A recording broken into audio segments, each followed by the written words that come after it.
além dos debates que realizamos nas comissões, Comissão de Educação, reunida para discutir o Plano Nacional de Educação, Comissão de Constituição e Justiça, debatendo também a legislação infraconstitucional, a medida provisória 623, reunida, discutindo, votando.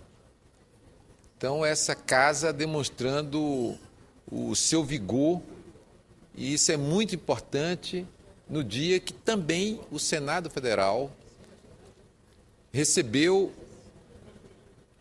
em sessão solene, 2 ex-presidentes da República, um comandante de senador, recebeu um contingente de ex-senadores e deputados que ajudaram a produzir o texto constitucional mais forte que nós temos na história política do Brasil. Desde a nossa independência até hoje, este texto de 88 é o texto que foi construído com um debate muito intenso. Nós saíamos de um período ditatorial, um período em que a Constituição foi enxovalhada, foi rasgada, se governou com as baionetas, com as botas, a liberdade foi suprimida, as pessoas foram caçadas, os que defendiam a democracia, a liberdade, o desenvolvimento, o progresso econômico e social, educação de qualidade, saúde pública, assistência social, todos esses que reuniam-se em 3 ou 4, transformavam-se em suspeitos e tinham a sua vida política ceifada, quando não a vida em porões de torturas e de massacres. Foi exatamente neste clima de retomada democrática que aqui nos anunciou a cantora Fafá de Belém, ela que citou que esteve em São Paulo em 64, quando as casas legislativas, as escolas e universidades foram tomadas pela repressão. E, ao mesmo tempo, voltou para São Paulo quando as ruas eram tomadas pelo povo brasileiro, que clamavam não só por eleições diretas, mas também por uma nova Constituição.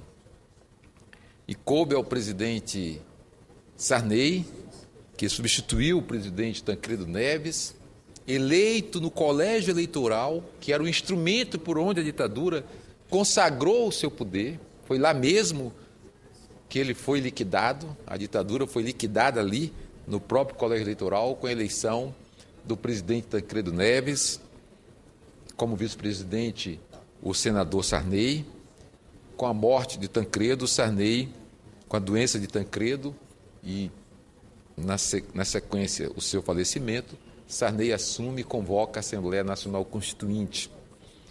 E a Assembleia Nacional Constituinte, ela acontece nesse clima, um clima de efervescência democrática, de disputa política, onde as forças conservadoras mantinham posições muito importantes no Congresso Nacional. Ainda permanecia presente a figura dos senadores que não tinham sido escolhidos pelo voto direto. Havia um clima ainda difícil no país, mas as ruas estavam tomadas por gente que se manifestava abertamente. Ninguém precisava de nenhuma máscara para se manifestar. Eram manifestações abertas em defesa de uma Constituição que respondesse aos anseios maiores do povo brasileiro, que eram, entre outros, o desenvolvimento, o progresso, as garantias individuais, as garantias dos trabalhadores, a garantia de espaço para diversidade, a emergência da questão agrária, urbana do nosso país, da educação pública de qualidade, de uma saúde pública que respondesse às necessidades da maioria do povo. Então, era esse clima de efervescência democrática que permitiu e abriu o espaço para que a Constituição pudesse, ao mesmo tempo, receber a contribuição dos juristas, digamos, daqueles que estavam na vida profissional dedicados exclusivamente a estudar e examinar o direito e buscar como traduzir isso em um texto constitucional. As pessoas do povo, os sindicalistas, os movimentos sociais, o povo das periferias urbanas, das universidades, das escolas, os professores,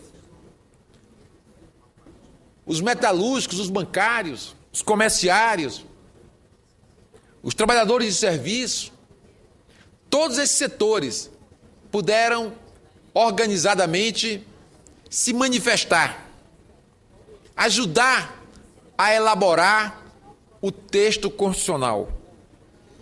E diante das pressões e contrapressões que eram fortes na Constituição, que ao final foi promulgada em 5 de outubro de 88, ela não aconteceu num laboratório, ela não se produziu em uma sala do Congresso Nacional, em um gabinete do Palácio do Governo, ou simplesmente nas mãos de um renomado jurista.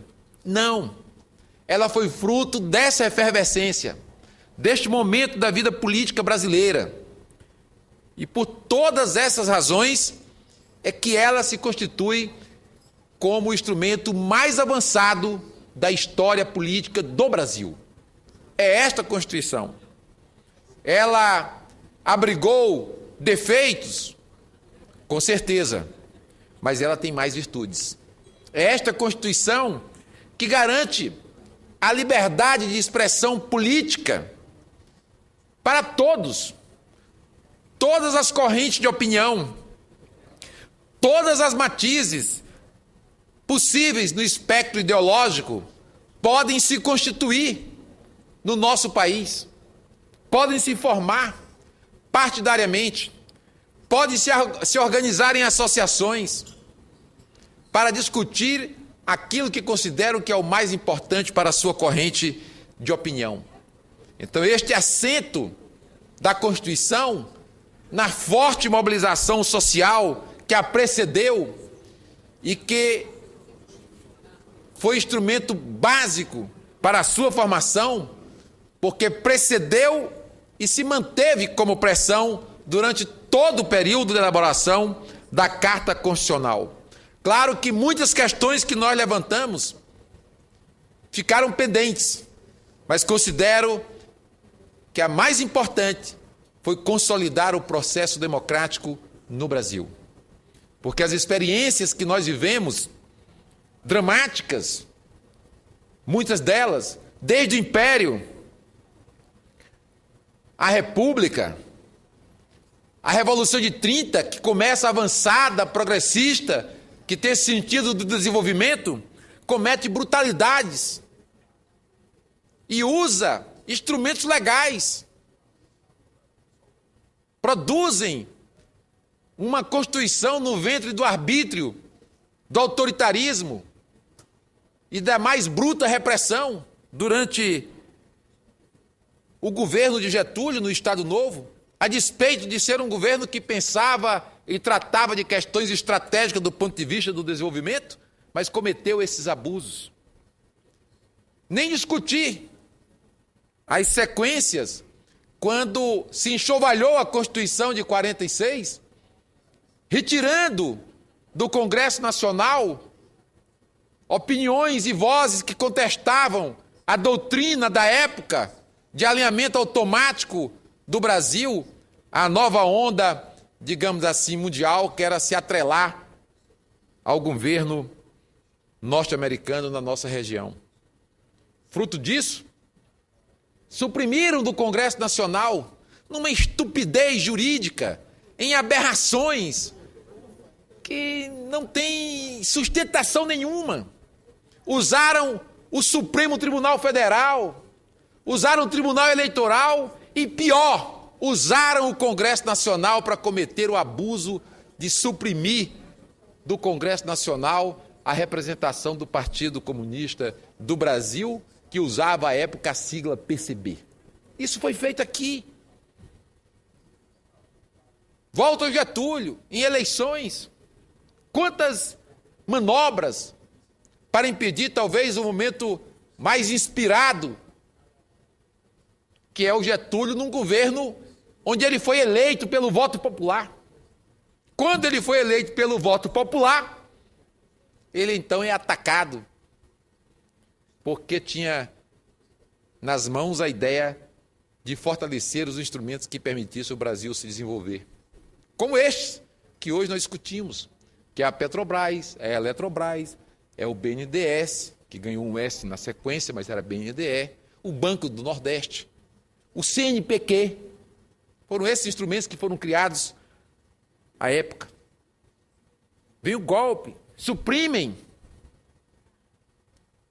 a Constituição, liquidam a Constituição, depois constrói uma outra, parida novamente no ventre imundo da repressão ditatorial. E com ela exilam, matam, expulsam, aposentam, fazem o que desejam, em atos também terríveis. A retomada democrática, com um ascenso mais forte do movimento sindical, do movimento popular, permitem não só a redemocratização do país, como o surgimento de um texto constitucional com um conteúdo democrático muito forte.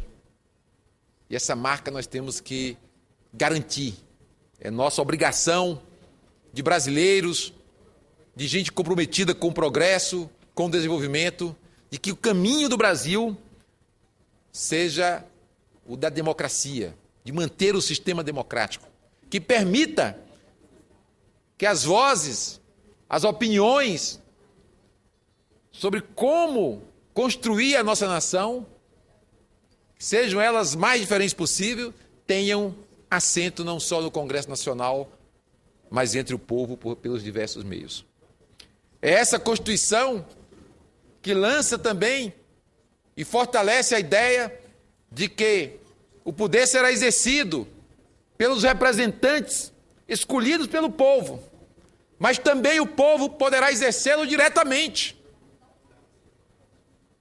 É essa Constituição que chama o plebiscito, que chama o referendo, pouco usado entre nós, que pode ser usado de forma mais frequente para decidir questões importantes da vida nacional, que pode fortalecer o processo democrático nos estados, nos municípios.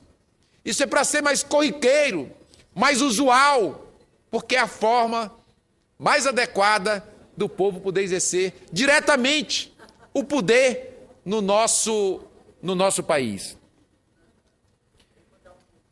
Garantido, senhor presidente, senhoras e senhores senadores, a essência da Constituição, que é o fortalecimento do Estado democrático, das liberdades, é preciso também reconhecer que essa Constituição, e nos disse aqui o presidente Lula, o que precisa ser feito para oferecer dias melhores ao povo brasileiro, está escrito na Constituição, está dito na Constituição. É só segui-la. Ela é o guia, é a matriz que nós devemos usar nos nossos municípios, nos nossos estados e no país para construir o projeto de desenvolvimento da nossa da nossa nação. E quero, senhor presidente, aproveitar esse momento também para mostrar esse lado que eu considero extraordinário da singularidade da Constituição brasileira. Uma Constituição produzida a quatro mãos.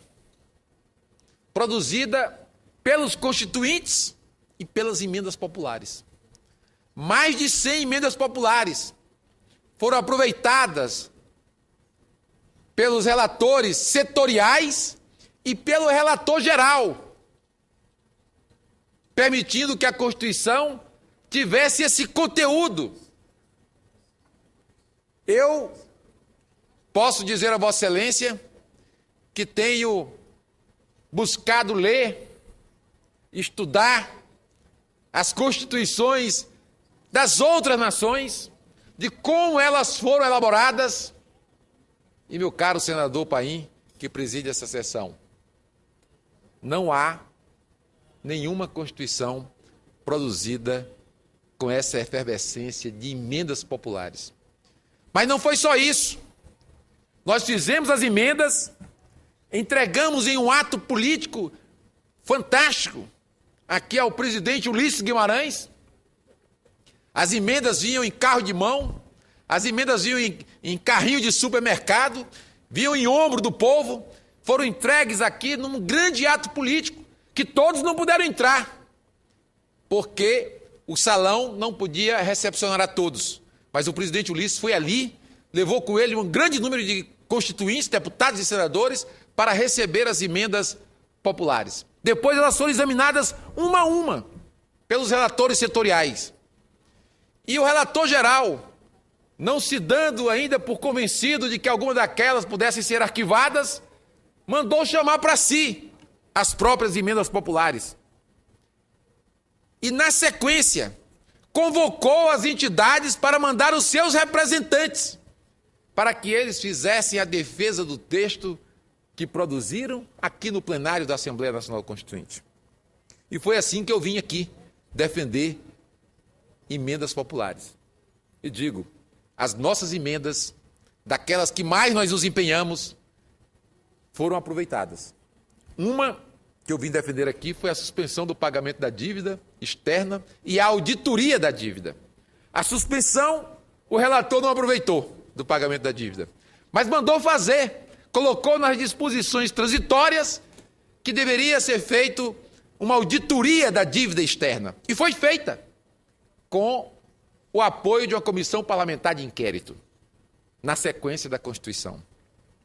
Outra emenda que nós nos mobilizamos intensamente, junto com a Confederação Nacional de Associações de Moradores e os movimentos comunitários no Brasil inteiro, e o Movimento Nacional pela Reforma Urbana e Sanitária, que nos juntamos aos sanitaristas do Brasil inteiro, foi a proposta de emenda à Constituição que propunha que ela recepcionasse um capítulo para tratar da política urbana do nosso país. E pela primeira vez, uma Constituição trata da política urbana do nosso país nos seus artigos 182, 183 e 184, que na sequência vai ser regulamentado criando-se o Estatuto da Cidade, que começou aqui no Senado com o senador Pompeu de Souza e foi concluído na Câmara com a relatoria na Comissão de Desenvolvimento Urbano, que eu tive a oportunidade de ser o relator. Me permita só que eu diga Pois sim. que Olívio Dutra, que foi constituinte, foi na época dele como ministro da cidade que se criou o Estatuto da Cidade. Claro. Quando, na verdade, o Ministério da Cidade, inclusive, é criado sob a inspiração deste capítulo da Constituição, porque tinha um forte movimento dando sustentação à criação do Ministério e, sobretudo, à regulamentação da Constituição com o cidade. Vou concluir, senhor presidente. Restaram questões importantes, entre elas, para que a gente possa tratar. Tem muita coisa ainda para que a gente possa regulamentar. É na nossa responsabilidade, está na nossa mão. Mas uma delas, que foi uma batalha que nós travamos na Constituição, com o movimento sindical, enfrentando setores mais conservadores do pensamento nacional, dizia respeito à questão do mundo do trabalho, de uma peleja centenária, digamos assim, do mundo do trabalho, que era a questão da jornada de trabalho no Brasil. Uma das maiores ainda do mundo. Tem determinadas categorias que ainda realizam jornadas de mais de 60 horas semanais no nosso Brasil. Apesar de o máximo ser de 44 horas, mas há uma permissão, que é da realização de horas extras, que eleva substantivamente a jornada de trabalho de muitos setores no Brasil. E nós levantamos na Constituição, painho constituinte, um grupo ali grande de constituintes levantou, debateu e discutiu de que aquela época, no ano de 88, a jornada de trabalho mais adequada para o Brasil era de 40 horas semanais. E depois de uma longa peleja, a redução da jornada saiu de 48 horas para 44 horas semanais. Essa questão está para ser resolvida. A Câmara tem uma emenda constitucional votada na Comissão de Mérito, depois de passar na Comissão de Justiça, votada na Comissão de Mérito, por unanimidade. Não teve na Comissão de Mérito um voto sequer contrário. E todos os partidos estavam ali presentes. Essa matéria está na mesa da Câmara Federal. Cabe ao presidente da Câmara, Henrique Eduardo Alves, pautar essa matéria, colocar em votação essa matéria, porque o melhor momento para discutir jornada de trabalho não é no alto desemprego, como se quis discutir em algum momento.